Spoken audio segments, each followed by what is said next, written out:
Durga jewellers తెలంగాణలో మొట్టమొదటి factory outlet మన కొత్తపేటలో ఫిబ్రవరి 14న గొప్ప శుభారంభం.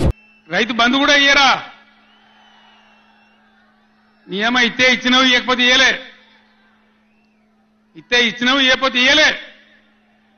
అన్నదాతలను పట్టుకొని రైతులను పట్టుకొని రైతు బంధు అడిగానని చెప్పుతోని కొట్టున్నట్టవా? ఎన్ని గుండెలురా మీకు? ఎట్లా మాట్లాడతారు? కండకావరమా? కన్ను నెత్తికొచ్చినాయా? రైతుల చెప్పులు ఎట్లుంటాయి? బందోబస్తుకుంటాయి, గట్టిగా ఉంటాయి. ఒక్కటే చెప్పు దెబ్బతో మూడు పళ్ళు ఊసిపోతాయి. దానికోసమైనా మీరు అడిగేది? ఇది మర్యాదనా? ఇది గౌరవమా? ప్రజలను గౌరవించే పద్ధత? నీకు చేత కాకపోతే మాఫ్ చేయండి, జరిగిన ఎన్నిక చరిత్ర అని చెప్పాలి. వెళ్తలేదు అని చెప్పాలి, మాకు చేయలేదు అని చెప్పాలి. కానీ అడిగినోని చెప్తోని కొట్టాలి.